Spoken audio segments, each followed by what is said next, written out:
Shalom, selamat pagi saudaraku yang diberkati dalam Tuhan Yesus. Perkenalkan, nama saya Alfrianti. Saya berasal dari Sekolah Tinggi Teologi Injili Interdenominasi Manado.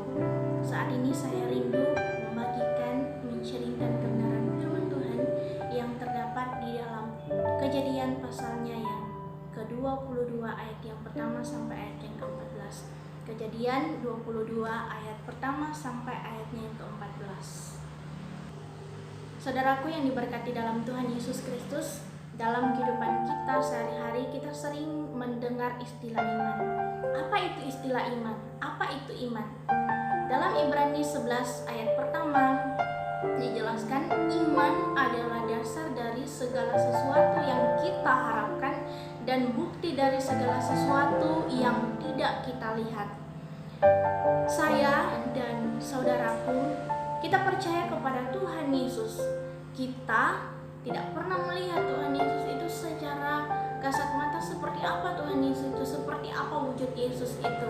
Namun yang menjadi luar biasa, walaupun kita tidak melihat seperti apa wujud Yesus itu, namun kita percaya bahwa Dia adalah Yesus Kristus sebagai juru selamat kita. Itulah iman. Oleh karena itu, saudaraku yang diberkati dalam nama Tuhan Yesus, kita akan belajar bersama-sama saat ini, belajar dari tokoh Alkitab yang bernama Abraham. Abraham dijuluki sebagai bapak orang beriman. Dalam konteks pembacaan kita pada saat ini, kita melihat bagaimana seorang Abraham ini menunjukkan imannya dengan mengorbankan anaknya, yaitu Ishak. Ia berani mengorbankan anaknya, ia berani mengorbankan Ishak sebagai bukti kesungguhan imannya kepada Tuhan. Oleh karena itu, bagaimana sesungguhnya ciri-ciri iman yang sungguh? Bagaimana ciri-ciri iman yang sungguh? Yang pertama, di dalam ayat yang pertama sampai ayat yang ketiga, iman yang sungguh-sungguh adalah taat, tidak menunda-nunda waktu. Saudaraku yang diberkati Tuhan Yesus, kita melihat di sana di dalam ayat yang pertama sampai ayat yang ketiga, Abraham dipanggil oleh Tuhan. Abraham dipanggil oleh Tuhan untuk mempersembahkan anaknya, yaitu Ishak, sebagai korban bakaran kepada Tuhan. Dan yang menjadi luar biasanya, kita lihat di sana bahwa ketika Tuhan memanggil Abraham, ia langsung melaksanakan apa yang diperintahkan Tuhan. Ia langsung melaksanakan apa yang Tuhan perintahkan. Oleh karena itu, begitu juga dengan kita sebagai orang percaya, ketaatan harus menjadi poin penting dalam kehidupan kita.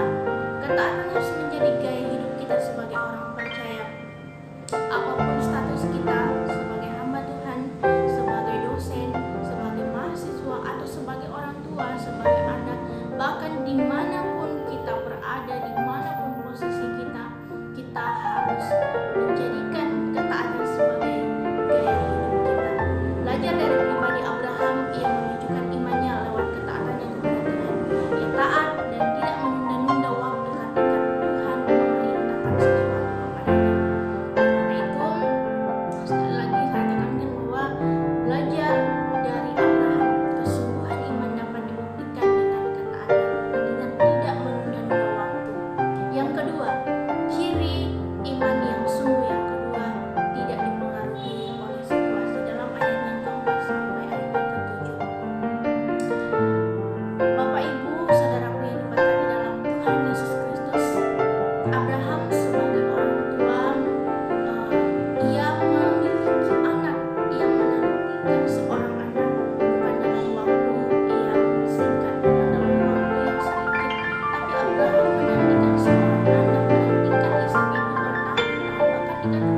anak satu-satunya yang ia sangat sayang, anak yang sudah bertahun-tahun ia nantikan,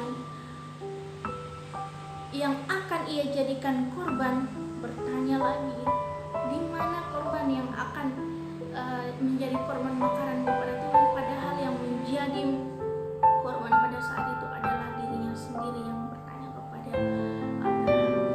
Oleh karena itu, saudaraku yang diberkati dalam nama Tuhan Yesus, sebagai orang tua, ketika saya ataupun saudara yang ada di posisi Abraham pada saat itu diperhadapkan dengan kondisi atau situasi yang dialami oleh Abraham, mungkin saja kalau saya di posisi Abraham, mungkin saja saya akan berubah pikiran, kemungkinan besar tak akan mengubah niat saya untuk mempersembahkan apa yang Tuhan perintahkan kepada saya. Mungkin saja sebagai orang tua yang sudah menantikan anak, menantikan buah hati, menantikan Ishak, mungkin saja saya akan merubah pikiran saya, merubah rencana saya untuk mempersembahkan kepada Tuhan.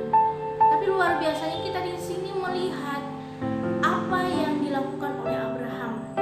Ia tetap melakukan apa yang Allah perintahkan. Abraham tetap memilih taat dan tidak terpengaruh dengan situasi yang sedang ia rasakan dan alami. Ia tidak terpengaruh dengan perasaan-perasaannya.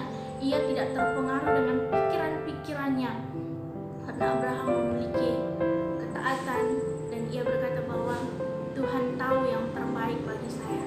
Oleh karena itu, bagi saya dan saudara, ketika kita diperhadapkan dengan persoalan dan kondisi yang tidak kita harapkan, kondisi yang tidak nyaman, mari kita ingat, mari kita belajar dari pribadi Abraham untuk memilih percaya dan taat, melakukan yang terbaik untuk dia, melakukan yang terbaik untuk Tuhan. Kita tetap teguh percaya bahwa Tuhan tahu yang terbaik, maka lakukan semua tanpa dipengaruhi oleh iman. Ketika kita mau mempersembahkan kepada Tuhan, mari kita memiliki iman yang sungguh, memiliki iman yang tidak dipengaruhi oleh situasi dalam pelayanan, dalam rumah tangga, di dalam status kita sebagai mahasiswa, bahkan di dalam pekerjaan kita dimanapun Tuhan percayakan. Mari kita tetap percaya, mari kita memiliki sikap yang dimiliki oleh Abraham untuk tetap tidak terpengaruhi ketika ia diperhadapkan dengan situasi. Ia tidak dipengaruhi oleh situasi-situasi yang tidak enak, tapi dia tetap percaya dan melakukan apa yang diperintahkan oleh Tuhan. Poin yang ketiga, ciri iman yang sungguh yang ketiga, tidak segan-segan berkorban, dalam ayat yang ke-10 sampai ayat yang ke-14. Karena tindakan, karena apa yang dilakukan oleh Abraham ini, ia mempersembahkan, bahkan ia melakukan sesuai dengan perintah Tuhan. Malaikat Tuhan, dalam ayat yang ke-11 sampai ayat yang ke-12, malaikat Tuhan memuji iman Abraham karena Abraham tidak segan-segan untuk berkorban. Orang yang memiliki iman yang sungguh tidak akan segan-segan untuk berkorban. Kita tahu bersama bahwa Abraham ini adalah orang yang kaya raya pada zaman itu. Ia sangat memiliki banyak ternak, yang memiliki domba, yang memiliki kambing, bahkan ternak-ternak lainnya. Ketika di dalam posisi itu, dalam kondisi itu, bisa saja ia menggantikan Ishak itu dengan domba atau kambing untuk dijadikan korban kepada Tuhan. Tapi yang luar biasanya di sini, tetapi Abraham mau mengorbankan yang terbaik kepada Tuhan. Ia mempersembahkan Ishak, orang yang ia sayangi, anak yang satu-satunya itu, ia persembahkan kepada Tuhan karena ia mau mempersembahkan yang terbaik bagi Tuhan. Saudaraku yang diberkati di dalam Tuhan Yesus Kristus, apa yang kita miliki saat ini, apa yang paling berharga bagi kita saat ini, mari berikan yang terbaik bagi Tuhan. Hidup kita, keluarga kita, pasangan kita, bahkan apapun yang terbaik di dalam kehidupan kita, mari berikan, mari belajar dari pribadi Abraham, mempersembahkan yang terbaik bagi dia. Karena kita tahu bahwa Tuhan ingin melihat sejauh mana kita berani untuk berkorban, memberikan yang terbaik baginya, walaupun harus dengan hal-hal yang kita sangat sayangi,